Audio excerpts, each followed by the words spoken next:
thanks everybody for joining us today.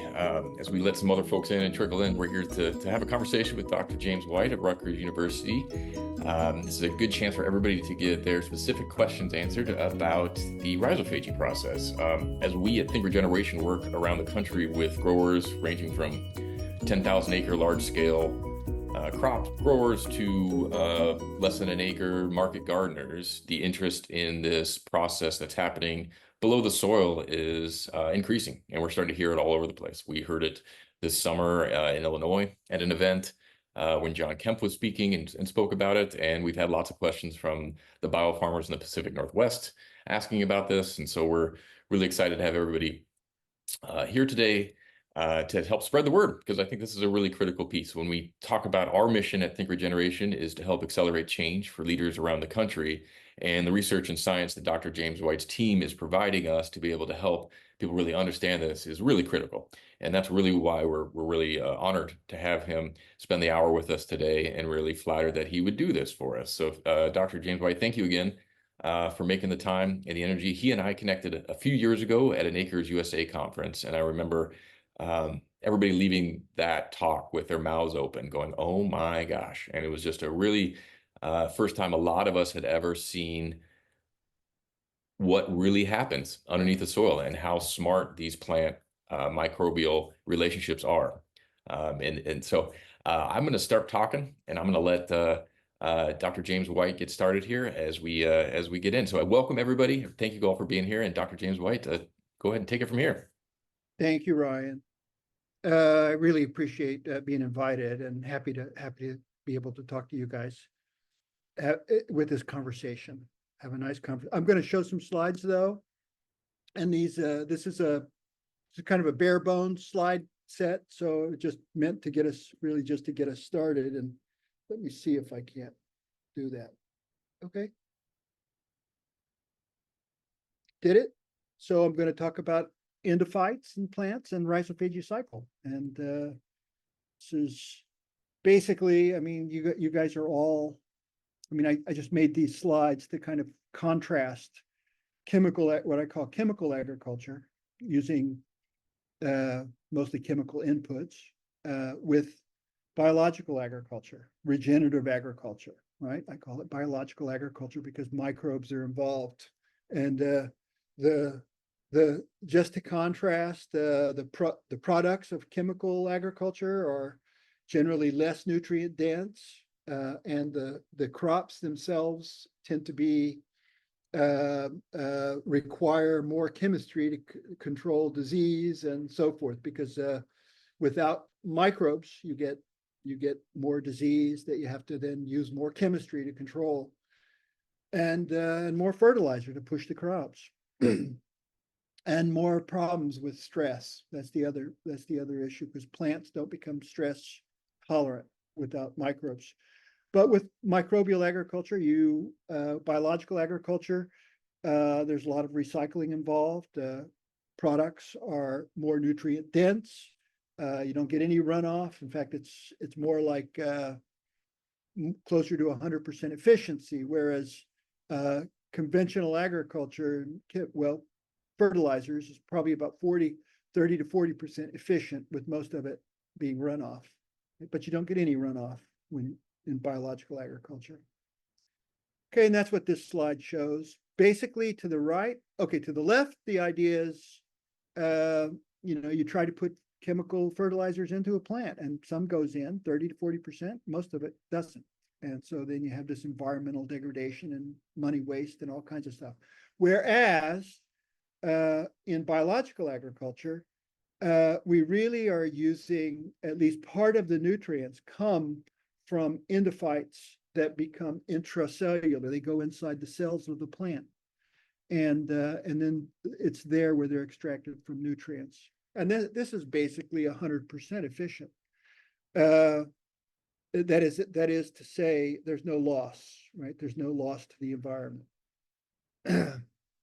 Okay, endophytes, you're all aware, these are microbes that go into plants and do not cause disease. And all plants have them. And this shows a fungal endophyte in a plant. This is from one of a fescue grass, actually. that has a fungal endophyte. So this blue line is the fungal endophyte inside that plant.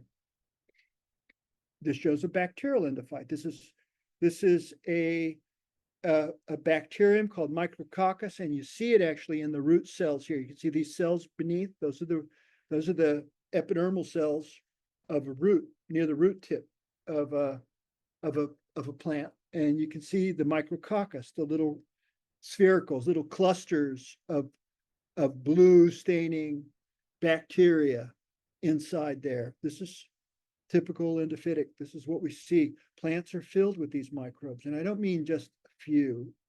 I mean filled with microbes. They become filled with microbes. What are these microbes? They're soil microbes. They get them from the soil, absorb them from the soil, attract them, and then absorb them. And some of these microbes are seed vectored, and that is that the parent plant will put the microbes on the seeds. And so when the seed germinates and the seedling comes out, they already have some microbes. So that is basically the starter for the seed, right? And then once it gets started, it attracts other microbes to it from the soil. So you get these two sources of microbes that the plant uses. Okay, so here's just some articles, some papers about rhizophagy cycle, and just a few articles. Mostly recent in the past 5 years. The rhizophagy, basically rhizophagy, root eating was discovered. The rhizophagy was discovered by some Australians, Queensland, Australia. These are a couple of the investigators, and this is a figure from their paper, and you can see root hair here. You can see the little green dots in there. Those are yeasts actually inside those root hairs. And they showed it. They published in 2010 a paper in PLOS One, and that's from their paper. And they named it rhizophagy, denoting that at least their hypothesis here was that the plants were eating microbes and getting nutrients from them. And that has been borne out in experiments. So what microbes are involved in rhizophagy? Bacteria. We know bacteria are involved, a lot of bacteria. We can see bacteria inside plants. Yeasts, fungi actually go inside also. They're absorbed into the plant. You can see them here. Actually, if I go back to the bacteria, you look below, that's that root hair, and you can see the little spears, the kind of brown staining around them. Those are the bacteria inside those root hairs. Okay, yeasts, okay, they go in. This is a root hair again, and you can see the little tiny little dots there. Those are the yeast protoplasts, and you can see them right there at the tip. They're little inside, and when they go out, oops, let me go back. When they go out, they grow. And you can see the little ones here. You can see they're little here when they first come out, and then they get bigger. So you can actually track them going out. So you can see them in that transition from inside to outside. And algae also. This is chlorella. This is some work we did over the past year.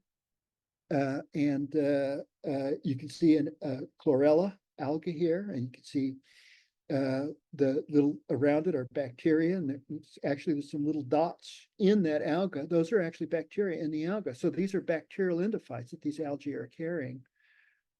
Plants absorbed these algae, and you can see them here inside actually down below inside the root hair. And you can see the alga in the middle, and you can see some bacteria around it that came out of that alga as it was absorbed. Okay, so there's some evidence that even protozoans may go into plants. We're doing some work with corn, some of the landrace corn, and we're getting some fatty acid signals of protozoans inside that corn. So it may be more extensive, the microbes that are actually being absorbed into plants. So the rhizophagy cycle, this just shows the cycle. And this is an actual root here. And you can see the root hairs over here to the left. Well, rhizophagy cycle works by root tips secreting exudates, and microbes are attracted to those exudates. And then once they are cultivated around the root tip, the plant takes some of the microbes in, then will expose the takes them actually into the cells, into the root cells, and then exposes them to superoxide, reactive oxygen. This superoxide is highly reactive, and it'll degrade the cell walls off of the microbes, and they'll become these protoplasts. And then the plant replicates them inside the cells. The protoplasts, then when the cells where they entered mature a little bit, they will go into they'll form root hairs. They'll go into the root hair initials. The root hairs or roots have on them these little bumps. And those bumps kind of like a pocket. And when bacteria get in there, bacteria start to secrete hormones, growth hormones, and then that causes the hair to grow. So the hair grows, the root hairs grow. Without those bacteria, you have no root hairs. But you could see here, if you look to up here above, you could see the hairs, you can see the little bumps on the tips of the hairs. Those are the bacteria. You can see them coming out of the tips of the hairs. That's how they work. The bacteria keep getting replicated in the hair. And so you get a bunch that accumulates at the tip, and then there's a growth spurt, and it pushes those bacteria out to the tip. Then it takes a few bacteria that are in and then continues to replicate those bacteria through this process of cyclosis. It moves them around in the hair, and I'll show you how that works. And then it increases the numbers of bacteria. Then there's a growth spurt again, and then they're ejected out again like that. So that just keeps happening. And so you get bacterial ejection after bacterial ejection. A few bacteria go into the root cell. Many bacteria are produced in those root hairs and are ejected back to the soil.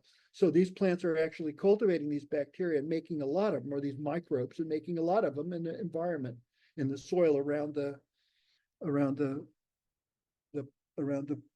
roots. Okay, so this actually shows, this shows to the left, you can see a root, grass root. You can see the hairs over here, and you can see the tip. You can see at the tip, you see all the cultivating bacteria here. There's kind of a pool of stuff. Those are the bacteria.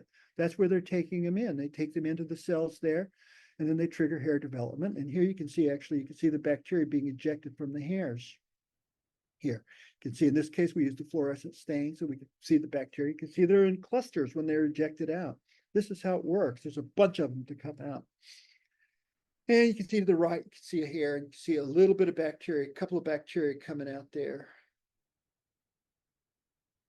But the bacteria or the microbes in general, are attracted to the root tip by exudates. And you can see them cultivating here in the exudates here. You can see a few out here. These blue are the bacteria, a few of them, but then when you get close, you see a lot.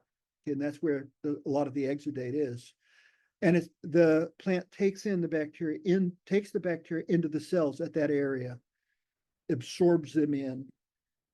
And this just shows a root, actually a POA root. We stained with crystal violet for bacteria. And right here is where they came in, right at the root tip. And you can see the little spherical, round, dark things. Those are the bacteria when they first come in. After that, when they're older, this is the youngest, and when they get older, what happens is the superoxide degrades off the cell walls. And what you can see here is this is the zone where the cell walls are coming off. You see how irregular they're shaped? They're losing cell walls. They're becoming protoplasts. If you look below, you can see that a little bit better. You can see how irregular. Those are the cell walls coming off. The cell walls, when the bacteria in the soil, the cell walls gather nutrients. So nutrients stick to those cell walls. And so lots of metals especially will stick to those cell walls. And the cell walls also have phosphorus, and they have nitrogen in them and other compounds. So they can get nutrients right out of taking those cell walls. That's just a close-up showing the cell walls coming off again. The bacteria in this case are left as protoplasts without cell walls. And so you don't see them very much, but they're a little pink in here, a little bit of pink here and there. Those are the protoplasts. And the cell walls, that crystal violet stains specifically cell walls. So that's why we're seeing that. So this is just, this is from a paper. It shows an illustration, a bacterium. And it has, in this case, it's got, I think, calcium revised model. I think it has some silver or something. I'm not sure what the metal is on this. but you can see the little dots. Those are the metals that are sticking to the walls. So there actually are little areas where little binding sites for metals to stick to. And so I don't know that they're specific for any particular metal, but metals will bind all over to the surfaces of bacteria in the cell walls. This is a root cell, and it shows bacterial clusters. And these are protoplasts. These are the naked protoplasts without in this case, the bacteria without their cell walls. You can see them, they're replicating in there. So they're living, they're not dead, they're not fully degraded. The cell walls come off, but now some of these bacteria do break down because as they continue to develop, reactive oxygen will go through the membrane and fully degrade some of these bacteria. So some bacteria are fully degraded completely. Okay, so when they go in, this is a diagram of a wall. Basically, they go in through the cell wall and they get into this space. And we used to think they just stay in this space underneath the cell wall and between that membrane. But in fact, we find that they actually go into the cytoplasm, even to some extent into nuclei around the nuclear envelope of plants. And that's especially important in meristems because when the cells are dividing, when they go into those cells, then every cell divides, the membrane, the nuclear membrane separates out. And so the bacteria in there, then when they divide, and then the membrane reforms, the bacteria get caught in that membrane. That's why they end up in some nuclei. But you see them very frequently, endophytic microbes in nuclear.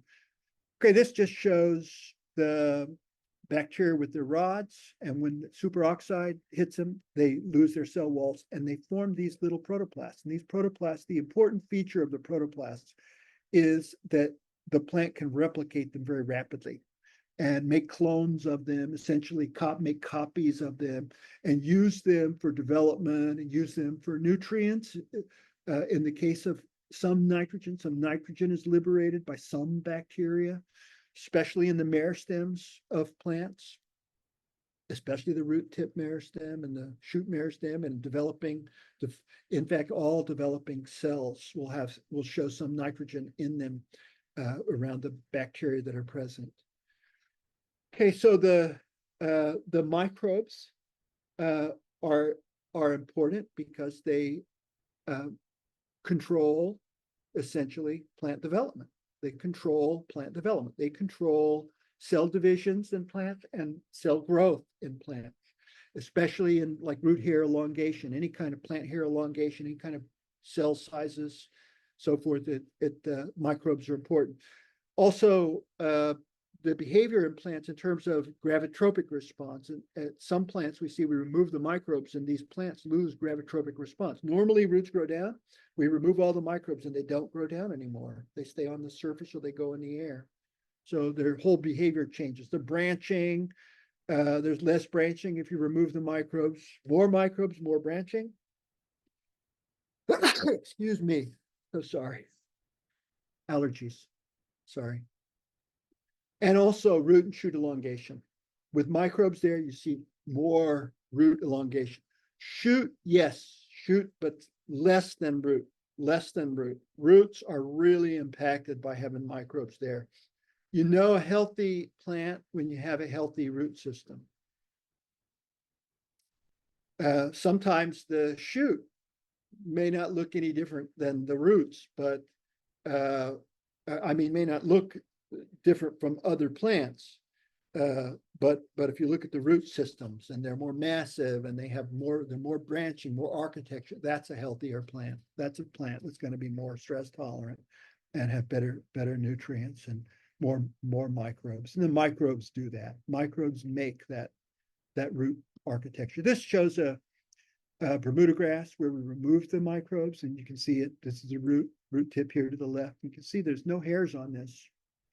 This is stained for reactive oxygen, so the tip is dark, but there's few microbes. I can't say there's no microbes. There's some microbes. We never can get plants totally clean of all microbes, but then we put the microbes on in that experiment, and you can see now the hairs right away, root hairs form right away.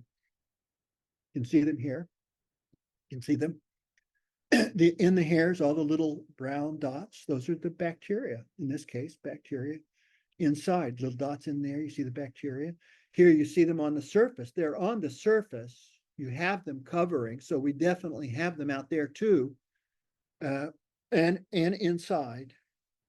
This shows a hair from that experiment, and you can see the little protoplasts of the bacteria inside. They become filled, fat with bacteria, with microbes. And I keep saying bacteria because these images are bacteria, but fungi and algae and possibly other organisms are involved.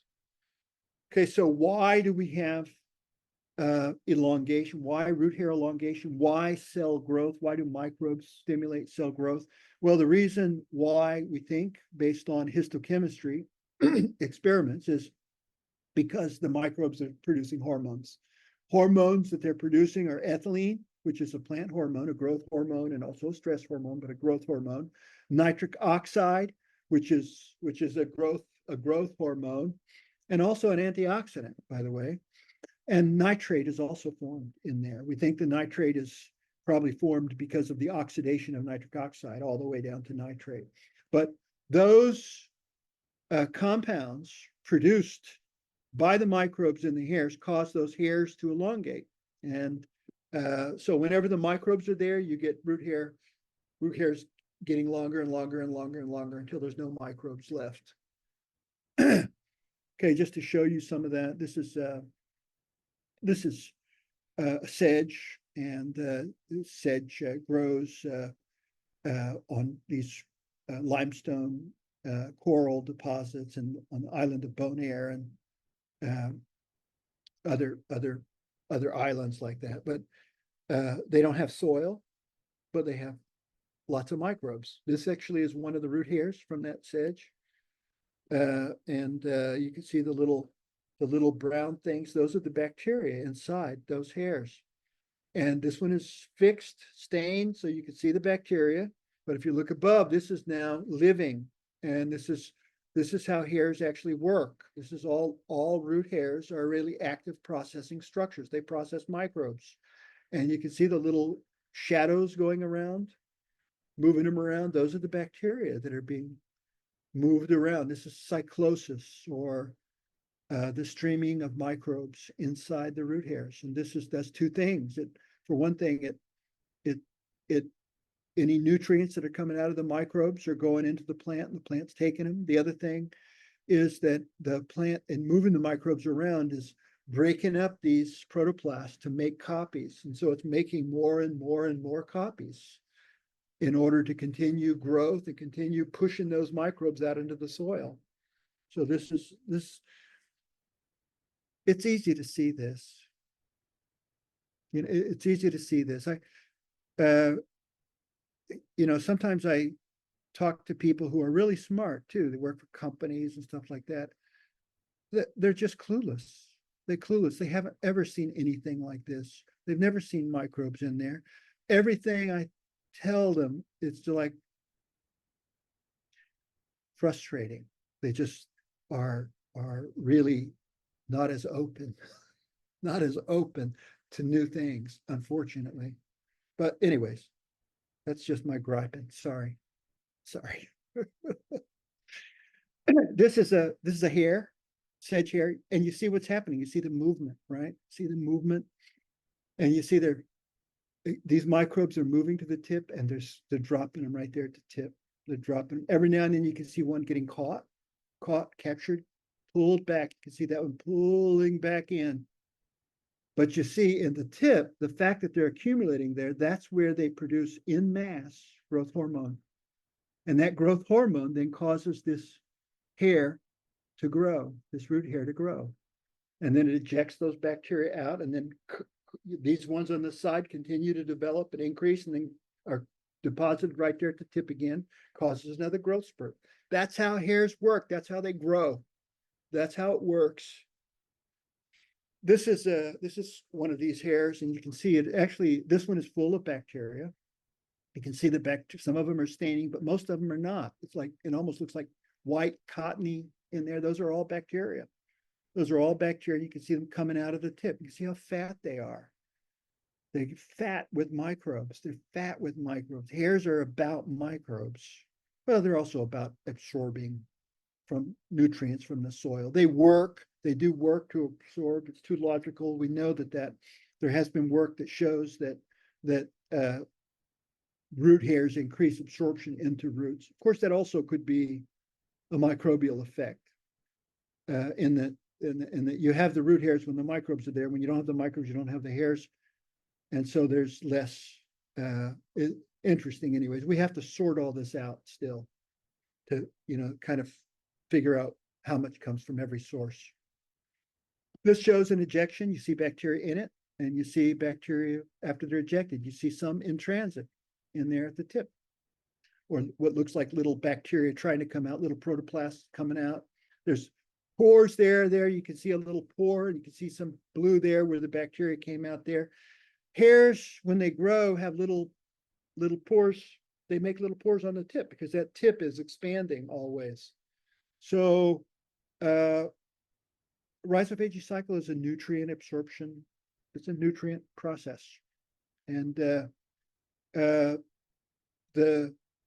and when you consider where plants get nutrients, and we've always known they get nutrients from soil water, right?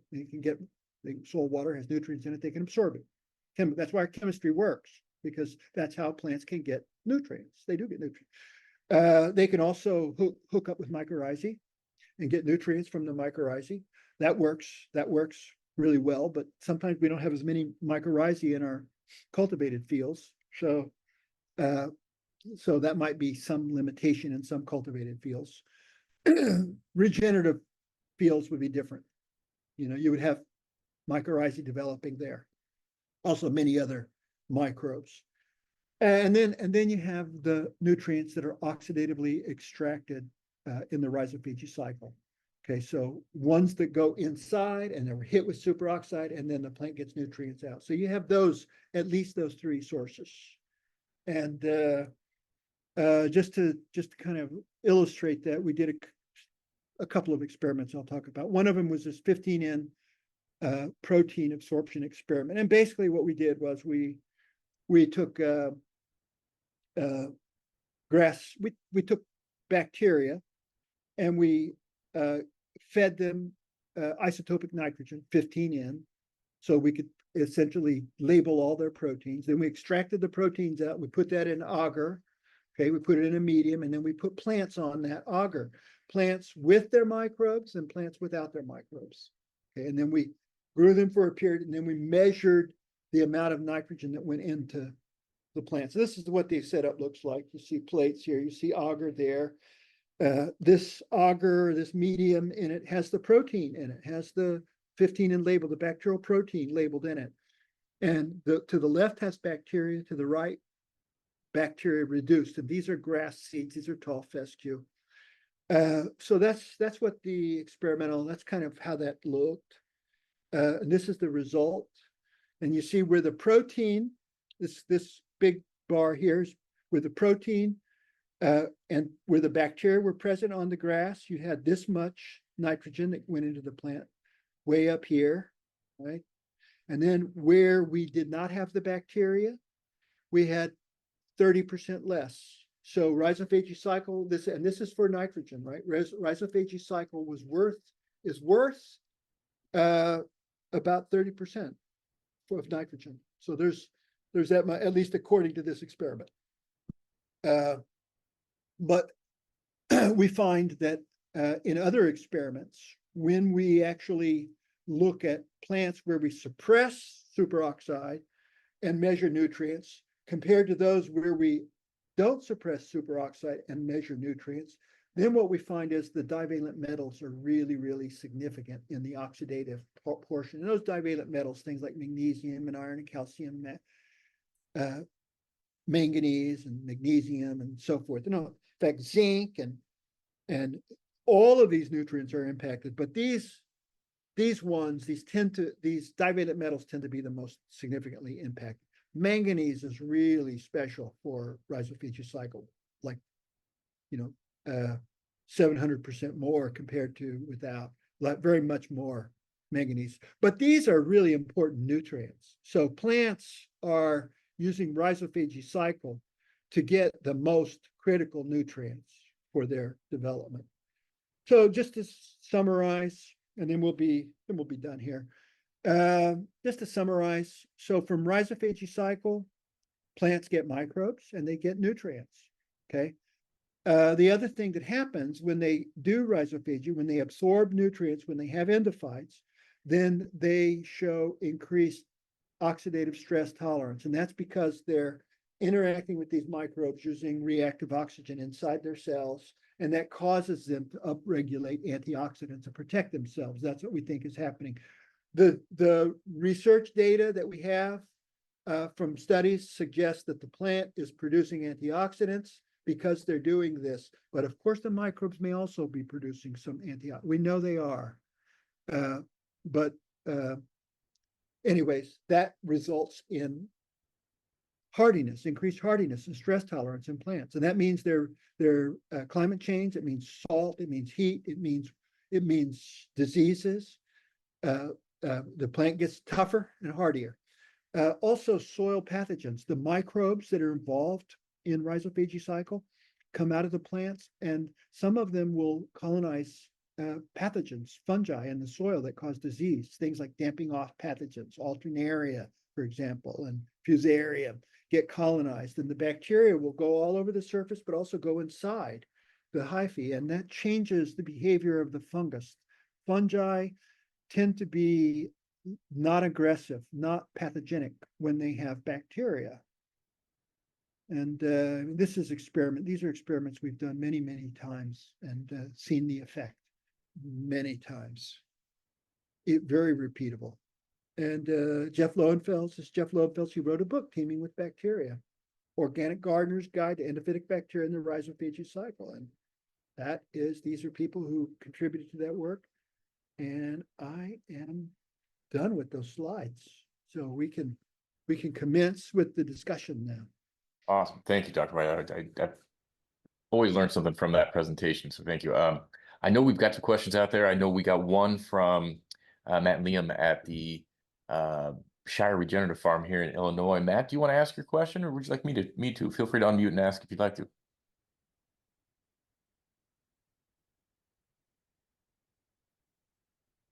All right, they might be in the field, so I'll take that question for him. So he was asking about, which is kind of, I know you're a lab researcher, not a field researcher, so I want to make that clear.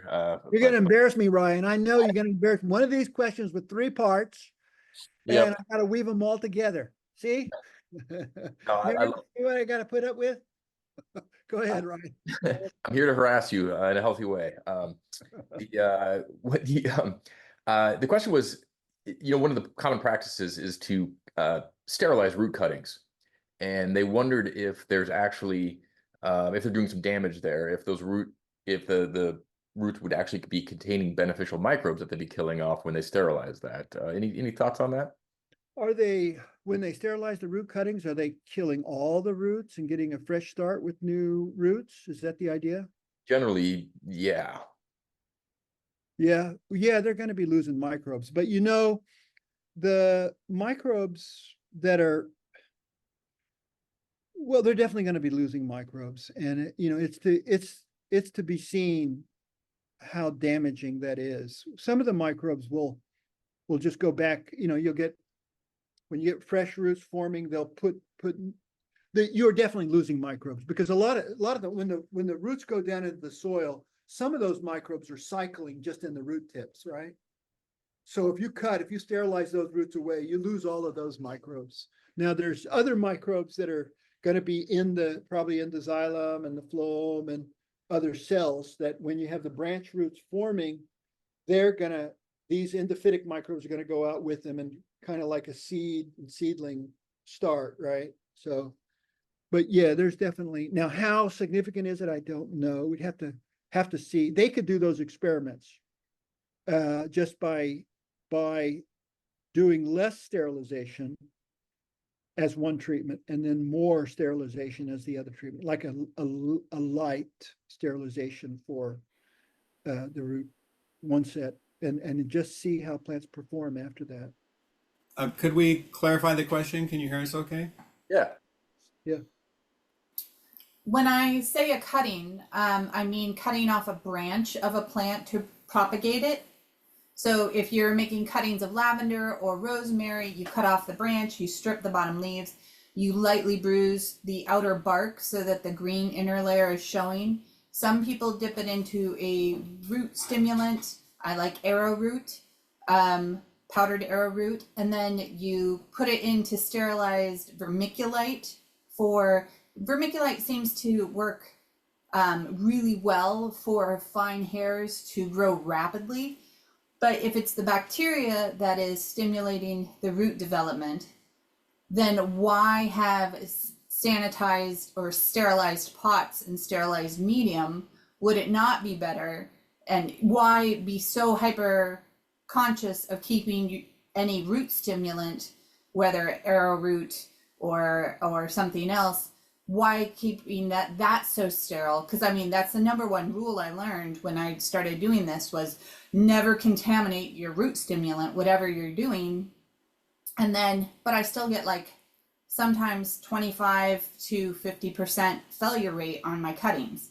Is if we introduced the correct bacteria from the get-go, would that not Be a better root stimulant. I think that's right. I think you're right. I think, yeah, you can get them too. I mean, it's,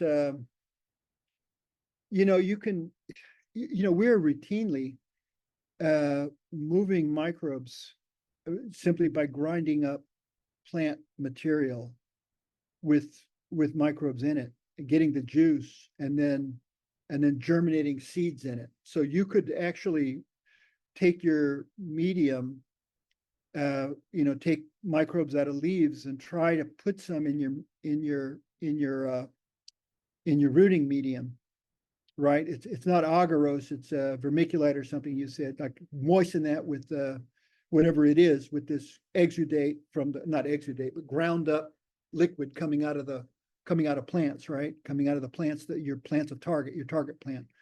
And then try both cases, one where it's sterile and one without, where you put the microbes in.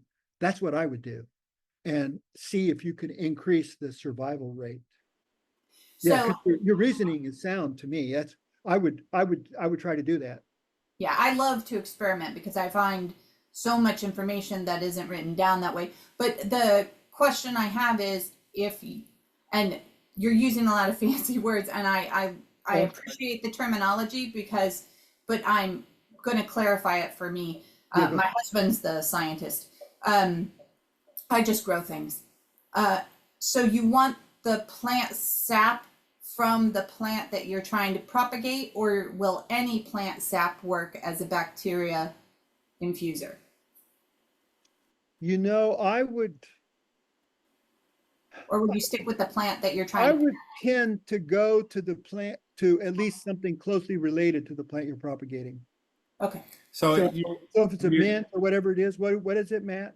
What was the plant? I forget. A tree? example. Rosemary and lavender are my two big ones that are difficult to do. Mint, you can just stick that puppy in water and it'll root. So Yeah. would it be accurate to say that when Annie said strip off the leaves, put those into a mortar and pestle and smash them to get the sap, and then put the sap into the rooting medium or combine it with the rooting medium? I would do more. Yes, like that, but I would put more leaves. I would look, see if you have some more rosemary or other mint that you're working with. See if you can get more of the leaves. Take the younger leaves, but not the older leaves, but several of the younger leaves, and take it, as you said, Matt, put it in mortar and pestle, grind it, triturate it really good till you really triturate the heck out of it.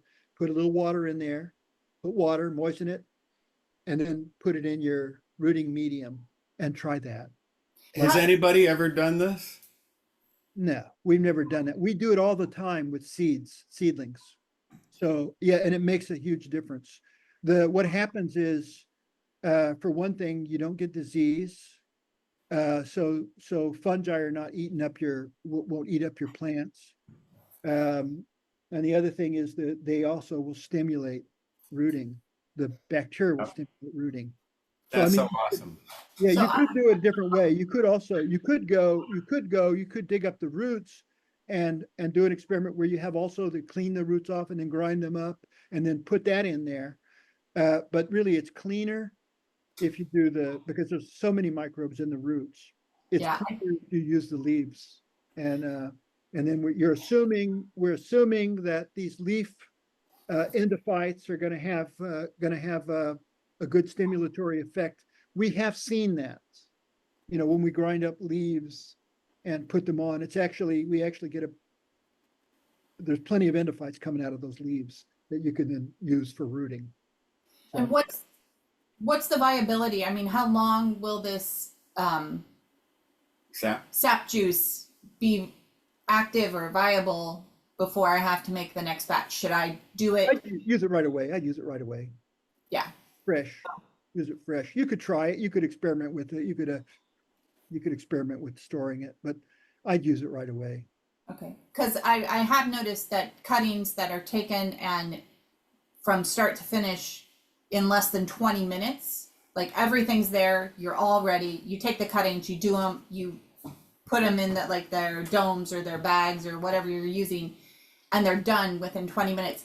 Those have a much better survival rate.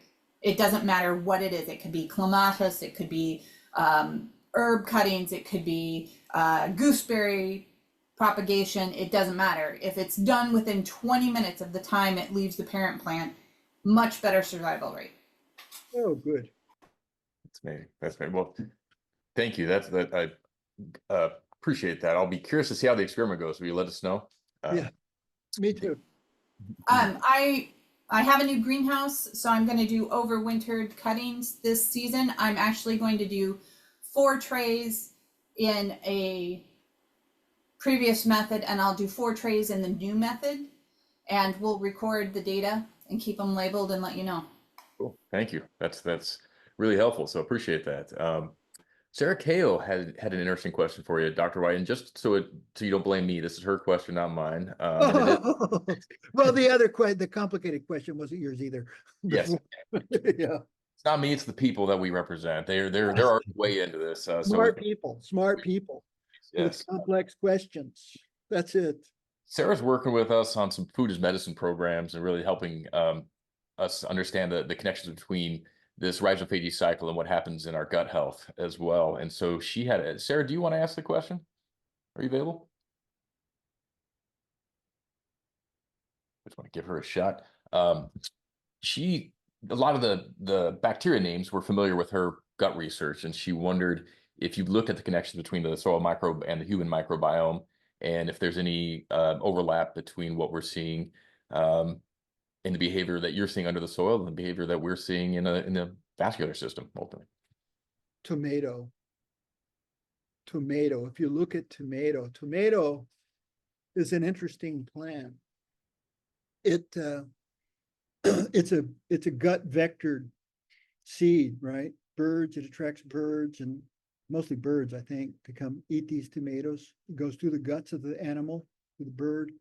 Well, probably any animal will eat a tomato probably, but it goes through the gut, and it appears they pick up gut microbes when they do, because tomato contains a number of bacteria that are also animal intestinal bacteria. So there is this cross movement between animals and plants for microbes, and it probably goes both ways, microbes moving from animals to plants and plants to animals as we eat them.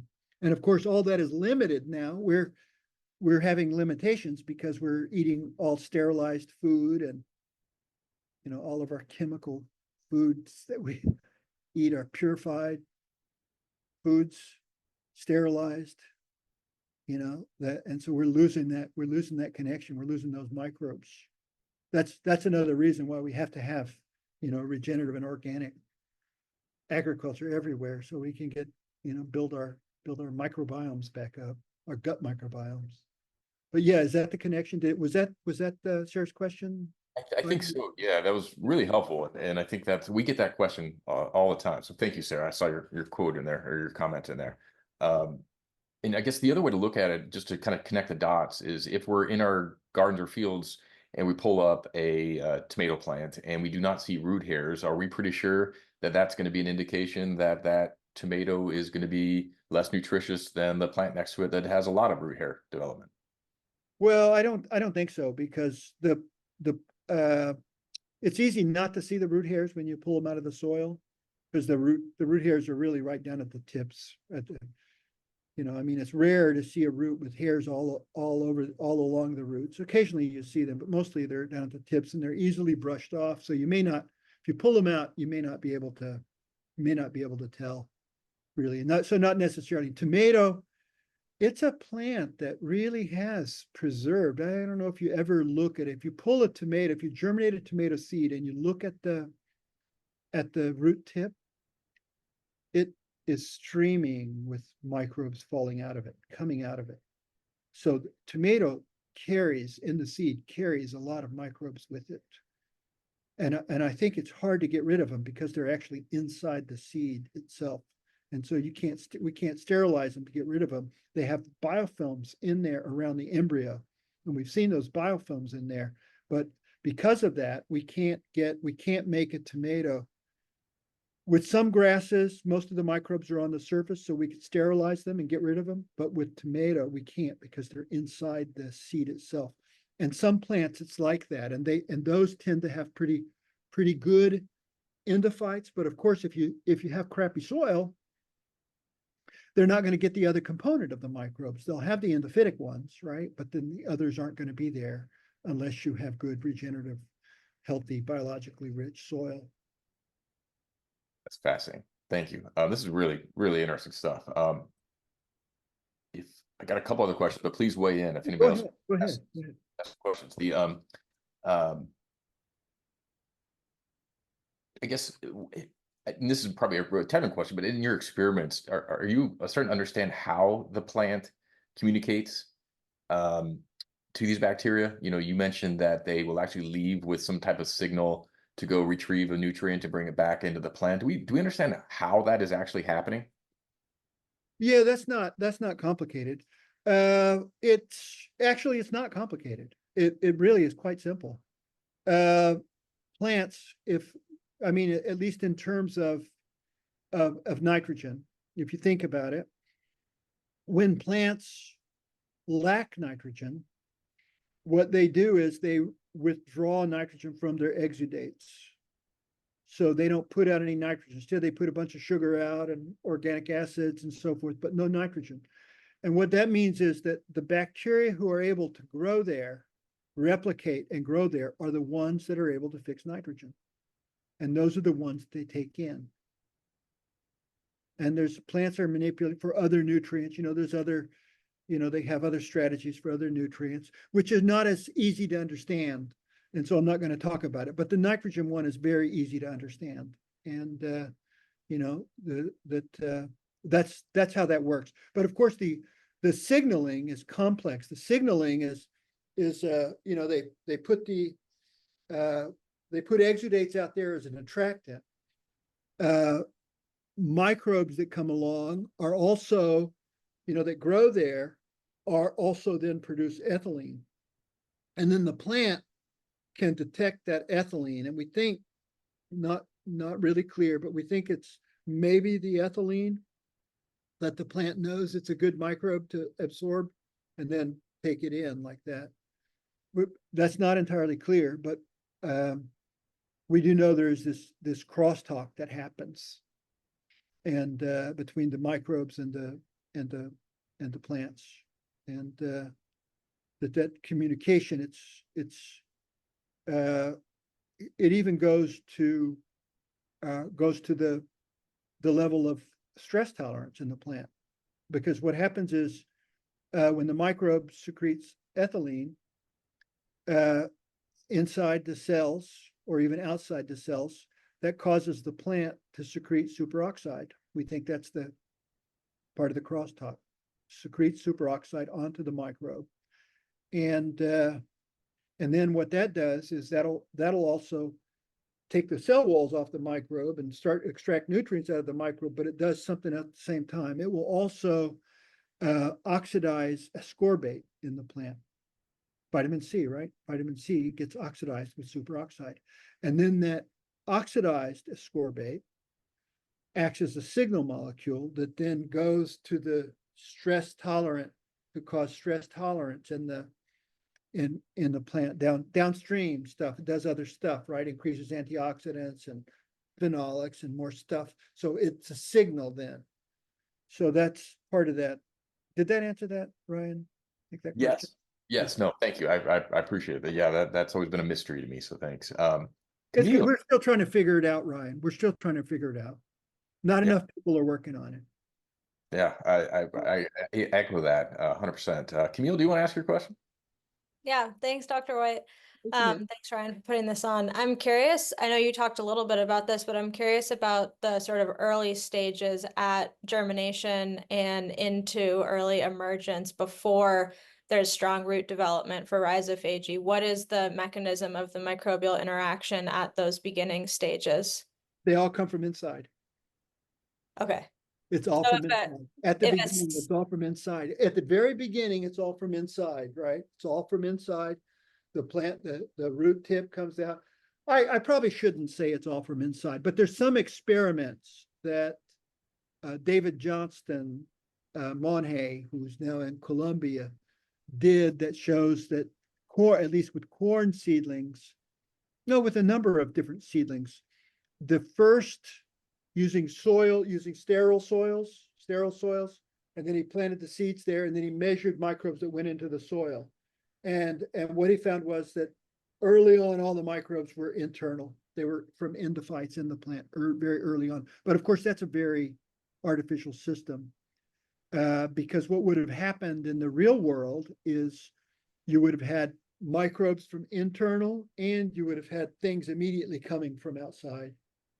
And in fact, some of the things from outside even have an effect on the germination rates of the seed, improving germination rates. So we know that they're influencing early germination, but probably most of it is internal endophyte at the very beginning, but then it transitions. Yeah, good question. Good. Thank you. You're welcome. We've got about maybe 5 or 10 minutes more left. If we have other questions to ask, I wondered, just a real question too, is do you see a difference in perennial versus annual systems? It's a good question. Not really. Not if you just look at that. Now the difference is if you look at big trees, right? Trees, hard for us to study trees.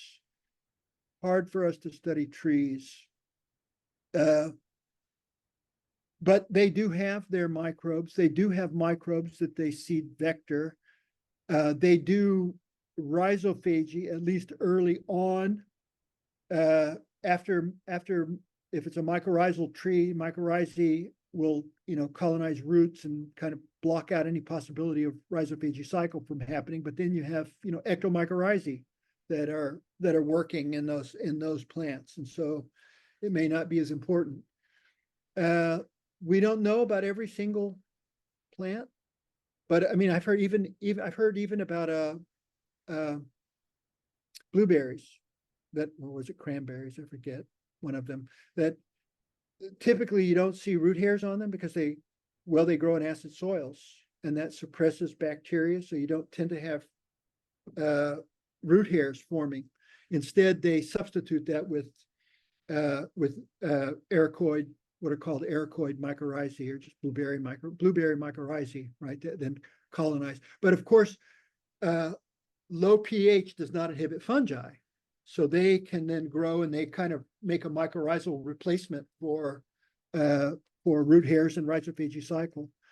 And they still are able to do rhizophagy cycle because somebody told me that when they did an experiment, one experiment was they grew their blueberries in high pH or neutral pH, and there they had formation of root hairs. So plants, even if they don't seem to have it under some circumstances, other circumstances they do. Yeah, how was that? No, I appreciate that. And then there's an assumption. Does this microbial process then diminish when a plant goes dormant? Is that safe to say? Yes, Or is that when still the plant is dormant, everything stops. Okay. Yeah, absolutely. It all stops. It all stops. It all stops. It all freezes when the plant is dormant. Now, there may be some internal activity with some plants inside. And because we still don't know everything that's going on. Some plants have microbes in them that are really very active. And I think a lot of the crucifers, for example, are just loaded with bacteria, and they're swimmers inside the cells. They're swimmers swimming around inside the plant. And when those plants start to rot, some of the smells smell like sulfur, but there's a bacterial smell that comes out of that. And I think could in part due to all the microbes that those crucifers are carrying. makes sense? Yes, you want to ask? Yeah, can you guys hear me okay with these Yes, headphones on? yeah. Okay. Hi, Dr. White. So I'm writing up something for grape growers about the algae and how they can use it. And I wanted to include obviously the amazing mechanism of the algae entering root hairs and signaling the rhizophagy cycle, but I heard that grapes don't have roots. So I wasn't sure how I could incorporate Grapes don't that. have roots? Roots, you said, or root hairs? They don't have root hairs? Well, I heard roots, like kind of like blueberries that you were describing. Oh, no, they have roots. They do? Yeah, what they do is, okay, so this is the confusion that you have. Oftentimes with grapes, they, I guess all the time, typically they put rootstocks that are more resistant. So they do a lot of grafting. So they'll take a wild grape or a standard. Now that they probably use standard, I'm not a grape expert, but a standard rootstocks that they have that are really resistant to root diseases. And I think there's like aphid problems with grape roots or some phylloxera or something grape. So anyways, there's root aphids and root insects that eat them up. So they get these resistant rootstocks and then they graft on their grape variety that they have on it, that they put on it. So that's why they say they don't have their roots. But they do have roots. It's just that it's these wild rootstocks that they have. And you could do foliar treatments, do some experiments with foliar treatments into the growing areas, into the young leaves, treat young leaves, try that, and roots too.